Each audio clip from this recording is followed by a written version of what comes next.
ये 5 लड़के जब फर्स्ट टाइम एक गर्ल्स स्कूल में जाते हैं तो ये आते ही ठड़की पना करने लगते हैं, वो भी लड़कियों को बाथरूम में नहाते हुए देखकर। और जब ये पकड़ा जाता है तो इन्हें काफी जबरदस्त सजा मिलती है, जो मैं तुम्हें इस वाली वीडियो में बता चुका हूँ। तो अब शुरू करते हैं एनिमे के बाद की स्टोरी। बट उससे पहले जो मैं जैपनीज नाम ले रहा था इतने टाइम से, वो मुझे प्रॉपरली याद नहीं रहते, तो अब से मैं कैरेक्टर्स के इंग्लिश नाम लूंगा। लाइक ताकेहितो को गाकू तो बुलाऊंगा, रेइजी को आंद्रे, और सेम बाकी लड़कों को भी, जिनके नाम तुम्हें आगे पता चल जाएंगे। जब हमारे लोंडे प्रिजन स्कूल से बाहर आते हैं, फिर शुरू होता है official student council arc. Underground council की तीनों लड़कियां एक जगह पर सफाई कर रही होती है, बट उसी टाइम हाना थक कर बैठ जाती है और रोने लगती है, मुझसे अब ये सब नहीं होता। तभी मिको उससे बोलती है, अगर तूने रेस्ट किया तो हम सबकी सजा आगे बढ़ जाएगी। उतने में प्रेसिडेंट अकेले ही उस पेड़ के लोग को खींच रही होती है, ताकि किसी को ये ना लगे कि वो आराम कर रहे हैं। लेकिन जैसा कि वो पेड़ का लोग दिखने में ही काफी ज्यादा भारी था, तो आगे जाकर प्रेसिडेंट थक कर गिर जाती है।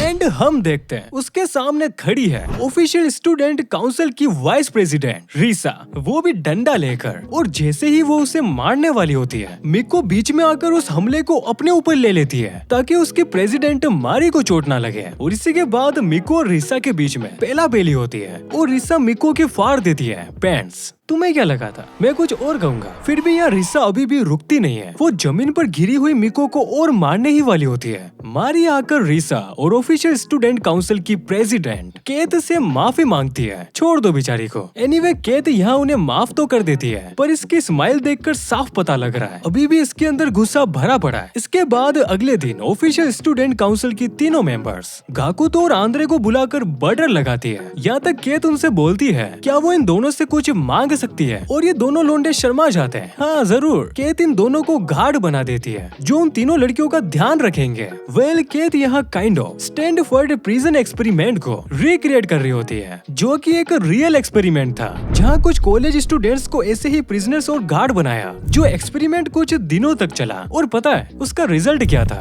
वो फेक गार्ड्स उन बच्चों को असली क्रिमिनल्स की तरह ट्रीट कर रहे थे। मतलब समझ रहे हो, अगर तुम्हें पावर्स मिलेगी तो तुम सबकी बजाओगे। पर जब फर्स्ट टाइम गाकुतो और आंद्रे गार्ड की ड्यूटी करते हैं, तो लड़कियां उन्हें सीरियसली नहीं लेती है। फिर अगले दिन ये दोनों गार्ड वाली यूनिफॉर्म पहन कर आते हैं, और ये दोनों पूरा चेंज भी हो जाते हैं। स्पेशली आंद्रे, जब एक बार मिको इस मोटे की बात नहीं सुनती है, तो वो उसे नेक ब्रिज बनने के लिए कहता है, और ये मोटा मिको पर बैठ जाता है। एकदम सेवेज ब्रो। इसके बाद गाकुतो भी उन लड़कियों पर थोड़ा बहुत चिल्लाता है, और फिर से वापस से ये मोटा आता है। लड़कियां आराम से अपने टूल से धो रही होती है, मोटू उन पर पानी डाल देता है, खासकर मिको पर। ये साला रुकता ही नहीं है, मिको पर पानी लगातार डालता रहता है। तभी वो मिको के पेंट्स पर बना हुआ टेडी बियर देखता है, जो कि मारी ने बनाया था। जब रिसा और मिको लड़े थे, वहाँ उसके पेंट फट गई थी ना, उसी को सिलते हुए ये बनाया है। और अब ये मोटो उसे हाथ से खींचकर निकाल लेता है, जिस पर ऑब्वियसली मिको गुस्सा हो जाती है, और वो आंद्रे को मारने के लिए आती ही है। लेकिन आंद्रे उसे पकड़कर फेंक देता है, बिकॉज अब वो पहले जैसा नहीं रहा है। बट क्या सच में? क्योंकि हमें अच्छे से पता है आंद्रे कितना पागल है मिको के पीछे। वो एक बार फेंसिंग तोड़कर मिको के पास गया था,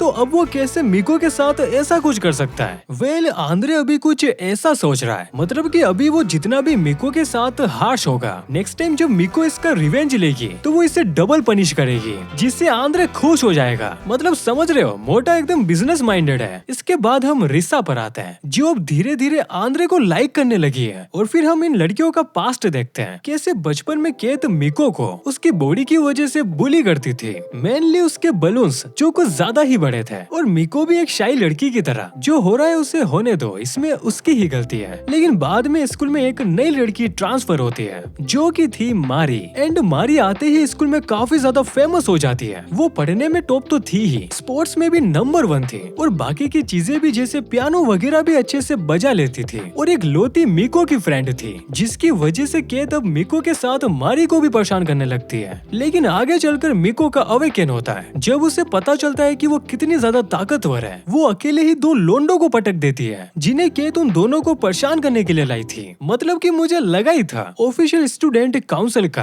पहले से ही इन अंडरग्राउंड वालों के साथ कुछ लफड़ा था और ये सजा इन्हें उन लड़कों के साथ गलत किया इसलिए नहीं दे रहे, वो बस अपने बचपन वाले मैटर का रिवेंज ले रहे हैं। खैर अब आगे ऑफिशियल स्टूडेंट काउंसिल के मेंबर्स धीरे धीरे हाना को अपनी साइड करने लगते हैं, ये बोलकर हाना की आज जो भी हालत है वो उसके दोस्तों की वजह से है। जो सुनकर हाना सीधा मारी के पास जाती है, उससे बोलती है ये सारी गलती तेरी है और मारी को धक्का देकर वहाँ से चली जाती है। एनीवे अब हम आते हैं शिंगो पर, जो आंजू के साथ डेट पर था। ये वही लड़की है जो स्टार्टिंग में इसका काटती है बट बाद में सब कुछ सही हो जाता है। खैर यहाँ ये दोनों काफी एंजॉय कर रहे होते हैं, लेकिन उसी टाइम शिंगो एक बोतल कट करता है और अपनी पैंट उतार कर सामान के आगे लगा देता है, सेम वैसे ही जैसे कियोशी ने किया था हाना के सामने, जिसके बाद उन दोनों के बीच में किस हुआ था। और यही चीज कियोशी शिंगो के पूछने पर बताता है कैसे उसे हाना से किस मिला था, ताकि शिंगो सेम वही चीज करके अपनी बंदी से किस ले सके। बट उसे किस तो नहीं मिला, लेकिन आंजो उसे काफी बुरा वाला मारती है। अब होता है अगला दिन, जब गाकुतो और आंद्रे को फिर से गार्ड की ड्यूटी पर जाना था, बट इस बार अकेला आंद्रे ही जाता है। अब गाकुतो कहाँ गया वो तुम्हें आगे पता चलेगा। यहाँ आंद्रे मिको को मसाज करने के लिए कहता है, ये मोटा कुछ ज्यादा ही हॉर्नी नहीं हो रहा। उधर हमें पता चलता है गाकुतो है एक डेट पर, वो भी ऑफिशियल स्टूडेंट काउंसिल की सेक्रेटरी के साथ, जिसका नाम मित्सुको था। ये दोनों लंच कर रहे होते हैं, तभी मित्सुको गाकुतो को एक बुक गिफ्ट करती है जो कि एक योई मांगा थी, मतलब जिसमें बॉयज लव होता है। अब यही मांगा गाकुतो मित्सुको के सामने जोर जोर से पढ़ रहा होता है और मित्सुको एक बार तो शर्माती है, अबे मैंने इसे कौन सी मांगा दे दी, तो वो उसे वापस लेने के लिए उठती है। तभी गलती से टेबल पर पड़ी हुई प्लेट उछलकर जो लड़की सूप ला रही थी उसे लगती है और जो सूप उसके हाथों में था वो सीधा गाकुतो के सामान पर गिरता है और हमारा लोंडा बेचारा जल जाता है। वो फटाफट से अपने पैंट्स वगैरह उतारता है, बट वो भूल गया था सामने मित्सुको है जो मांगा लेकर सॉरी बोलकर चली जाती है। अब आगे इन दोनों के बीच में होता क्या है वो हम बाद में देखेंगे। अभी हम आते हैं मिको पर, जिसे रिसा ने कुछ स्वीट पोटैटोस दिए होते हैं रोस्ट करने के लिए, क्योंकि वहाँ आसपास काफी ज्यादा पेड़ों की टहनियाँ और पत्तियां हो गई थी, जिन्हें इकट्ठा करके मिको पोटैटोस को इजीली रोस्ट कर सकती थी। और ये सुनकर मिको भी एकदम से खुश हो जाती है, चलो अब तो कुछ अच्छा हुआ, मैं ये स्वीट पोटैटोस प्रेसिडेंट को दूंगी, उन्हें काफी ज्यादा पसंद है। लेकिन जैसे ही मिको आग लगाती है तो वो इतनी ज्यादा बढ़ जाती है, उसके ऊपर जो पेड़ था वो तक जल जाता है और साथ में स्कूल की विंडो में भी आग लग जाती है, क्योंकि वो जो पेड़ था स्कूल की विंडो से टच हो रहा था, जिसकी वजह से फायर अलार्म बजते हैं और सबको पता चल जाता है। उधर से मारी आती है दौड़ते हुए, क्योंकि जिस पेड़ पर आग लगी थी वहाँ कौवे के बच्चे थे और मारी को कौवे कितने ज्यादा पसंद है वो हमें पता ही है। ये साले इटाची की बहन है, तो वो बिना कुछ सोचे समझे अपने हाथों से ही आग बुझाने जाती है, लेकिन सही टाइम पर आकर कियोशी उसे पकड़ लेता है एंड चियो बाद में उस आग को बुझा देती है। बट अभी मिको समझ गई थी उससे कितनी बड़ी वाली गलती हुई है, उनकी सजा तो एक्सटेंड होगी ही, साथ में उसने कौवे के बच्चों को जलाया है जो कि मारी के फेवरेट थे। इसी वजह से अब रात में उसे सपने आने लगते हैं इसी आग वाले इंसिडेंट के। अब क्या सच में कौवे के बच्चे मरे हैं या नहीं वो हमें आगे पता चलेगा, लेकिन अभी के लिए मिको तो बहुत ज्यादा उदास है और वो फिर से वही बन जाती है जैसी वो बचपन में थी, एक शाई सी डरपोक लड़की, जो देखकर आंद्रे अपना बिजनेस याद करता है। साला अब सब डूब चुका है, क्योंकि मिको उसे अब मारने की तो छोड़ो वो अपना खुद का स्टैंड नहीं ले पा रही है, जिसकी वजह से अब आंद्रे को लग रहा है कि वो बैन करप्ट हो चुका है।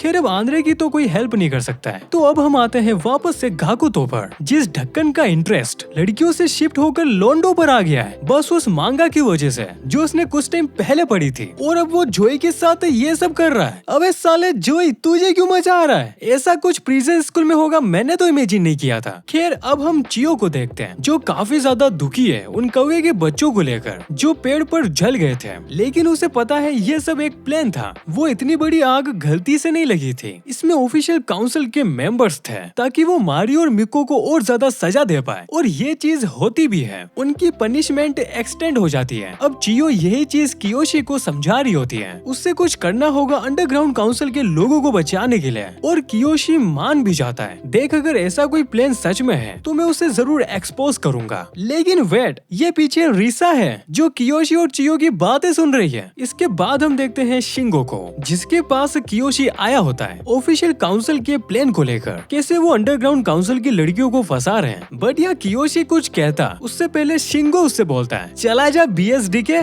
मैं तेरी वजह से मरता मरता बचाऊं। लगता है शिंगो अभी भी अपनी कुटाई की वजह से गुस्सा है। सो इसके बाद कियोशी जाता है जोई और गाकुतो के पास, लेकिन उनका तो अपना याओई वाला सीन चल रहा है, तो ये लोग भी मदद नहीं कर पाएंगे। तो अब सिर्फ बचा है एक लौता मोटा, जिसकी हालत बहुत ज्यादा खराब है क्योंकि अब मिको पहले जैसी नहीं रही। तो अब जो भी करना है वो अकेले हमारे लोंडे को करना पड़ेगा। इसीलिए वो रात में चोरी छुपे ऑफिशियल स्टूडेंट काउंसिल के ऑफिस में घुसता है ताकि उसे कुछ ऐसी चीज मिल जाए जिससे वो सबको बता पाए इस आग के पीछे यही लोग थे। लेकिन जैसा कि रिसा को ये बात पहले से पता थी कियोशी कुछ तो टिकड़म करने वाला है, तो वो ऑफिस में आकर उसे पकड़ लेती है और मारी और मिको के साथ जेल में डाल देती है पूरे एक वीक के लिए। साले सड़ यही। तो जैसा कि अभी तक सारी चीजें मेस्ड अप हो चुकी है, लाइक आंद्रे और मिको दोनों ब्रोकन है, हानाकी अब अपने दोस्तों से बन नहीं रही है, कियोशी वापस से प्रिजन में आ चुका है और जोई एंड गाकुतो का सीक्रेट रिलेशनशिप चल रहा है। तो अब हम देखते हैं कि आगे क्या होता है। चियो भागते हुए बाकी लोंडो के पास जाती है, बताती है कि कैसे अब उसकी गलती की वजह से कियोशी जेल में है। वही थी जिसने ऑफिशियल काउंसिल के खिलाफ एविडेंस ढूंढने के लिए कहा था और अब चाहती है ये सब उसकी बहन और कियोशी की हेल्प करे। हमारे लोंडे मना कर देते हैं, देख कियोशी की मदद तो हम भी करना चाहते हैं लेकिन अंडरग्राउंड काउंसिल की तो घंटा भी नहीं करेंगे। तो अब हम फिर से कियोशी पर आते हैं। ये साला क्या कर रहा है? प्रिजन में मारी डरी हुई है, उससे लग रहा है कियोशी उन लड़कियों के किसी प्लान का हिस्सा है जिसे पूरा करने के लिए वो प्रिजन में आया है। तो इसीलिए वो कहती है हम दोनों से दूर रहे। अब हम बेहोश पड़े आंद्रे को देखते हैं जो लिटरली रिसा से उसे मारने की भीख मांग रहा है। एक मार दे,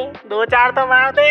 और जब रिसा उसे मारना स्टार्ट करती है तो मोटा कहता है बिल्कुल मजा नहीं आया, तुझ में मिक्को वाली बात नहीं है। और ये चीज रिसा दिल पर ले लेती है। तो नेक्स्ट टाइम वो कुछ स्विमिंग सूट जैसा पहन कर आती है जिसमें वो एकदम बैडएस लग रही है। फिर से वो आंद्रे को मारती है और फाइनली ये मोटू इस बार खुश होता है। लेकिन एक सेकेंड, तेरे जूते गंदे क्यों नहीं है? जूते गंदे करके आई हो अगली बार। तो अगले दिन रिसा नए लुक के साथ वापस आती है जिसमें अगेन वो बैडएस लग रही है। और हाँ, एक चीज जो मैं तुम्हें बता दूं, ये जो कपड़े है ना इसने अपनी सेविंग से खरीदे हैं सिर्फ इस मोटे को खुश करने के लिए। लेकिन होता क्या है, मोटा इसे देखकर छुप जाता है। तो उसे खुश करने के लिए रिसा अपना लास्ट मूव दिखाती है जो कि थे उसके बलून्स को शो करना, जो कि मैं तुम्हें यहाँ तो नहीं दिखा सकता। बट मोटे का रिएक्शन तो देखो, वो रिसा को ये बोलकर चला जाता है कि ये कुछ ज्यादा ही छोटा है, तो अगली बार बड़े करके आयो। अब अगले दिन रिसा को इस आंद्रे की बीमारी लग जाती है। मतलब कि मोटे को जैसे लड़कियों के हाथ से मार खाने में मजा आता है, ऐसी ही सेम चीज लाइब्रेरी में रिसा करती है गाकुतो को बुलाकर। पहले तो वो खुद को रस्सियों से बंधवाती है, फिर गाकुतो से बोलती है बैग में से हंटर निकाल और मार। जैसे ही गाकुतो एक बार मारता है, उसकी आवाज सुनकर मित्सुको और जोई आ जाते हैं। अबे ये क्या चल रहा है, शायद हमें यहाँ से जाना चाहिए। Oh no.